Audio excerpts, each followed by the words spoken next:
రామగుండం అభివృద్ధి నిరోధకులు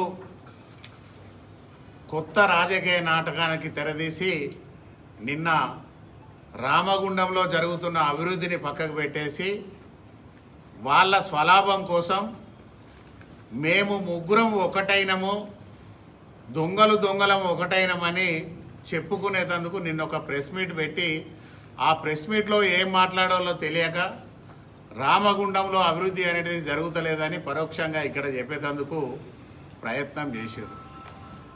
దాదాపుగా 2.5 సంవత్సరాల కాలమైన ఎన్నికలై ఈ 2.5 సంవత్సరాల కాలం నుంచి ఈ ముగ్గురు మూర్ఖులు ఎవరైతే ఉన్నారో ఒకరి మీద ఒకరు కడుపులో విషం పెట్టుకొని ఒకరి మీద ఒకరు ఆ విషం నిన్నటి వరకు చిమ్ముకున్నారు.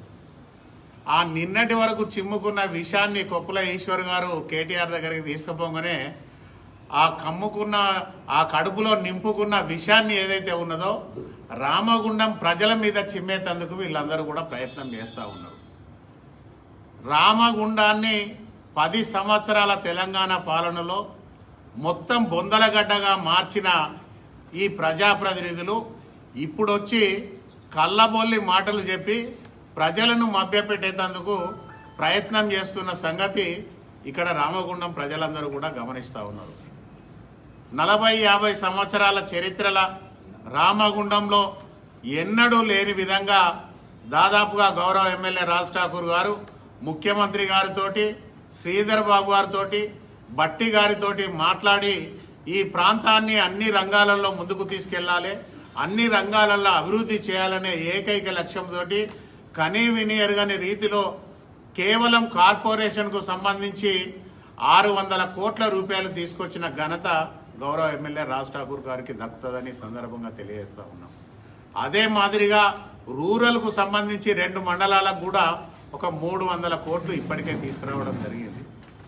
గత పాలకులు చేసిన నిర్లక్ష్యంతో రామగుండం మొత్తం బొందలగడ్డగా మారిపోతే ఈ ప్రాంతం అంతా కూడా నిర్వీర్యమైపోతున్న తరుణంలో కాంగ్రెస్ పార్టీ అధికారంలోకి వచ్చిన తర్వాత ఈ ప్రాంతాన్ని అంతా ఒక మెడికల్ హబ్గా తీర్చిదిద్దాలి, ఈ ప్రాంతం అంతా ఒక వ్యాపార కేంద్రంగా తీర్చిదిద్దాలి, ఈ ప్రాంతాన్ని అంతా కూడా పెద్ద ఎత్తున అభివృద్ధిలోకి తీసుకురావాలనే ఏకైక లక్ష్యంతో గౌరవ ఎమ్మెల్యే గారు లక్ష్మీనగర్లో వ్యాపారం అంతా తరలిపోతున్న సందర్భంలో ఇక్కడ అంతా కూడా దాదాపుగా 34 లక్షల రూపాయలు కేవలం లక్ష్మీనగర్కు కేటాయించి ఈరోజు అద్భుతంగా రోడ్ల వ్యవస్థ కానీ, డ్రైనేజీ వ్యవస్థ కానీ, ఎలక్ట్రిసిటీ వ్యవస్థ కానీ బ్రహ్మాండంగా తయారు చేసి ఈరోజు వ్యాపారస్తులకు అందించడం జరిగింది.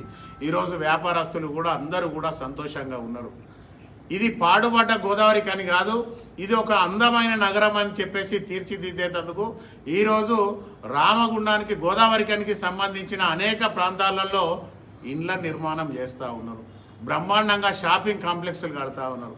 ఆ షాపింగ్ కాంప్లెక్స్లతోటి ఈ ఊర్లో ఇక్కడే వ్యాపారం అభివృద్ధి చెందితే ఇక్కడ నుంచి ఎవరైతే వ్యాపారం కోసం ఏదైతే వివిధ ప్రాంతాలకు మంచిర్యాలకు కానీ, కరీంనగర్ కానీ ఇతర ప్రాంతాలకు తరలి వెళ్తూ ఉన్నారో పెద్ద ఎత్తున ఇక్కడనే జూడియో లాంటి పెద్ద షాపులు తీసుకొచ్చి ఇక్కడ పెడితే ఈ ప్రాంతంలో ఇక్కడనే ఎక్కువగా బిజినెస్ జరిగి ఈ ప్రాంతంలో అనేక మందికి ప్రత్యక్షంగా పరోక్షంగా ఉపాధి కల్పన కూడా జరుగుతుంది అనేది ఈరోజు గౌరవ ఎమ్మెల్యే గారు ఆలోచన చేసి ముందుకెళ్తా ఉన్నారు. ఇదంతా ఒక అంశం అయితే, ఒక రామగుండంకు సంబంధించిన దొంగ నాయకులు ఏం మాట్లాడతారంటే బూడిదకు సంబంధించి నెలకు 30 లక్షల రూపాయలు బూడిదతోటి ఎమ్మెల్యే సంపాదిస్తూ ఉన్నాడు, ఆ బూడిదతోటి సంపాదించే పైసలతోటి షాపింగ్లు కట్టి చేయవచ్చు కదా అని చెప్పి అంటా ఉన్నాడు. సరే, నువ్వు అన్నదే గిట్ట నిజమైతే మరి నీ పక్కకే కూర్చున్న నీ మాజీ ఎమ్మెల్యే 5 సంవత్సరాలు ఎమ్మెల్యేగా పనిచేసిండు అంటే 60 నెలలు, 6 మూల 18 కోట్ల రూపాయలు మీ కోరుకంటి చెందరు ఎక్కడ దాచిండో చెప్పితే మేము 2.5 సంవత్సరాల కాలంలో మేము సంపాదించినామని ఒప్పుకుంటాం. నీకు సిగ్గు ఉంటే ఫస్ట్ నీ చందర్తోటి ప్రెస్ మీట్ పెట్టించి ఆ 20 కోట్ల రూపాయలు బూడిద మీద సంపాదించిన కోట్ల రూపాయలు, ఆ కోట్ల రూపాయలతోటి షాపింగ్లు కట్టేయమని చెప్పు. ఆ పైసలన్నీ ఏడు దాచిండో తీసుకొస్తే ఆ పైసలతోటి రామగుండాన్ని బ్రహ్మాండంగా అభివృద్ధి చేద్దాం. రామగుండాన్ని అభివృద్ధి చేసేందుకు డబ్బులు లేక ఇబ్బంది పడుతున్న తరుణంలో ప్రభుత్వ అధికారులతోటి మాట్లాడి డబ్బులు తీసుకొచ్చే పనిలో గౌరవ ఎమ్మెల్యే రాజ్ ఠాకూర్ గారు ఉన్నారు. కానీ మీ దొంగ చందర్ ఏదైతే దాచుకున్న 20 కోట్ల రూపాయలు బూడిద మీద వచ్చినాయో ఆ డబ్బులన్నీ గిట్ట మీరు తీసుకొస్తే మేము కూడా ఆ డబ్బులతోటి ఇంకిన్ని కలిపి చందాలు వేసి ఈ రామగుండం అభివృద్ధి కోసం మేము కూడా మీతోటి కలిసి వస్తాం. నీ పక్కకే ఉన్నారు కదా బూడిద దొంగ అని అంతకుముందు చెప్పుకున్నది, ఆయనను అడుగు. ఈడ దేవుళ్ళని మోసం చేస్తారు, కార్మికులను మోసం చేస్తారు, వ్యాపారస్తులను మోసం చేస్తారు, ఇంకేదో మోసం చేస్తాడు. ఓడు ఎన్ఆర్ఐని నేను ఆయన మాట్లాడుతూ ఉన్నాడు. రామగుండంకు నీకేమన్నా సంబంధమా? 30 సంవత్సరాల రామగుండం చరిత్రలో ఎవరినన్నా ఎప్పుడన్నా ఆదుకున్న సందర్భం ఉన్నదా? ఎవరికన్నా ఏదన్నా చిన్న ఇబ్బంది వస్తే పట్టించుకున్న సందర్భం ఉన్నదా? ఈరోజు ఇక్కడ కూర్చున్న నాయకులు అందరూ కూడా కార్పొరేటర్లు కావచ్చు, లేకపోతే మా కాంగ్రెస్ పార్టీ నాయకులు కావచ్చు, ప్రతి ఒక్కరికి ఇక్కడ భూమితోటి, ఇక్కడ నేలతోటి, ఇక్కడ మట్టితోటి, ఇక్కడ బొగ్గుతోటి ప్రతి ఒక్కరికి కూడా ఇక్కడ కూర్చున్న ప్రతి ఒక్క నాయకునికి కూడా అనుబంధం ఉన్నది. ఇక్కడనే పుట్టి ఇక్కడనే పెరిగి ఇక్కడున్న కుటుంబాలల్లో మమేకమై ప్రతి కుటుంబంతో ఈరోజు మమేకమై ఎవరికి ఏ అవసరం ఉన్నా అధికారంలో ఉన్నా లేకున్నా ఈరోజు ప్రజల వద్దకు వెళ్ళి వాళ్ళ సమస్యల పరిష్కారంలో ముందున్నాం కనుకనే ఈరోజు దాదాపుగా 40 మంది కార్పొరేటర్లను కాంగ్రెస్ పార్టీ కార్పొరేషన్కి అప్పచెప్పి ఈరోజు రామగుండాన్ని పూర్తి స్థాయిలో అభివృద్ధిలోకి తీసుకురావాలని చెప్పేసి ఆలోచనతోటి ప్రజలందరూ కూడా ఈరోజు నిర్ణయం తీసుకొని ముందుకు పోతా ఉన్నారు. ఈరోజు కనీవిని ఎరగని రీతిలో వచ్చిన డబ్బులన్నిటినీ కూడా ట్రాన్స్పరెన్సీగా టెండర్ కాల్ ఫర్ చేయించి ఒక్క రూపాయి కూడా వృధా కాకుండా అనేకమైన అభివృద్ధి కార్యక్రమాలను ఈరోజు చేపట్టి ముందుకెళ్తా ఉన్నాం. 100 కోట్ల రూపాయలు టీఈఎఫ్ఐడిస్ నుంచి వస్తే తెలంగాణ చరిత్రలో కూడా ఏ నియోజకవర్గంలో కూడా ఇప్పటి వరకు ఆ నిధులు పూర్తి చేయకున్న రామగుండంలో బ్రహ్మాండమైన రోడ్లు డ్రైనేజీలు వేసి ఈరోజు కనీవిని ఎరగని రీతిలో చరిత్రలో 70 సంవత్సరాల స్వతంత్ర భారతదేశ చరిత్రలో ఇందిరానగర్ నుంచి గోదావరి వరకు కనీసం స్ట్రాంగ్ వాటర్ డ్రైన్ లేక సప్తగిరి కాలనీలో ప్రతి సంవత్సరం నీళ్ళొచ్చి మునిగిపోతా ఉంటే గౌరవ ఎమ్మెల్యే గారు మేము అందరం అంతకుముందు అధికారంలో లేకున్నా వాళ్ళందరినీ ఇక్కడికే ఆర్సీఓ క్లబ్కు తీసుకొచ్చి వాళ్ళకు భోజన సౌకర్యాలు ఏర్పాటు చేసేవాళ్ళం. కానీ అధికారంలోకి వచ్చిన తర్వాత మొత్తం ఇందిరానగర్ నుంచి మొదలుకుంటే గంగానగర్ వరకు స్ట్రాంగ్ వాటర్ డ్రైన్ కట్టిస్తే 2 సంవత్సరాలు ఎన్ని వర్షాలు వచ్చినా ఎవరి వాకిట్లకు కూడా నీళ్లు రాకుండా ఈరోజు కుటుంబాలందరినీ ఆదుకున్న ఘనత గౌరవ ఎమ్మెల్యే రాజ్ ఠాకూర్ గారిది, కాంగ్రెస్ పార్టీది.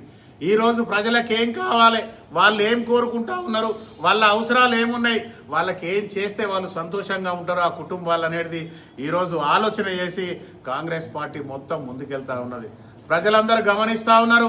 ఈరోజు మీరు 3 సంవత్సరాల నుంచి మీ కడుపులో దాచుకున్న విషయాన్ని ప్రజల మీదకి చిమ్మాలని చెప్పేసి మీరు ప్రయత్నం చేస్తూ ఉన్నారు. ప్రజలందరూ కూడా జాగ్రత్తగా ఉన్నారు. మీలాంటి దొంగలను తరిమి కొట్టేందుకు సిద్ధంగా ఉన్నారు. మీ విషయాన్ని మీ కడుపులో ఉంచుకొని మీరే ప్రయోగించుకోండి తప్ప రామగుండం ప్రజల మీద ప్రయోగించాలని గిట్ట చెప్తే ఖబర్దార్ అని చెప్పేసి హెచ్చరిస్తూ ఉన్నాం. 50 సంవత్సరాల 60 సంవత్సరాల చరిత్ర ఈరోజు బీపౌ రోజు నుంచి రైల్వే స్టేషన్ వరకు, బీపౌ రోజు నుంచి లింగాపూర్ వరకు కనీవిని ఎరగని రీతిలో 30 కోట్లతోటి డబుల్ రోడ్లు వేసి సెంట్రల్ లైటింగ్ సిస్టమ్ పెట్టి మీడియన్ కట్టించి చివరి ఇంటి వరకు అంబులెన్స్ వెళ్ళాలి, చివరి ఇంటి వరకు మంచినీళ్ళు ఇవ్వాలి, చివరి ఇంటి వరకు కనీస సౌకర్యాలు కల్పించాలని చెప్పేసి పని చేసుకుంటా ముందటికి పోతా ఉన్నాం. సిగ్గులేని 3 నాయకులారా, 10 సంవత్సరాల తెలంగాణ పాలనలో 10 సంవత్సరాలు టీఆర్ఎస్ పార్టీ అధికారంలో ఉండి రామగుండాన్ని పాలించినప్పుడు ఒక్క రోడ్డు ఎందుకు వేయలేదు? ఒక